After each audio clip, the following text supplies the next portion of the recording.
المؤمنون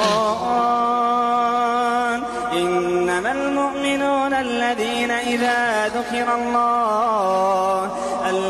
إذا ذكر الله وجلت قلوبهم وإذا تليت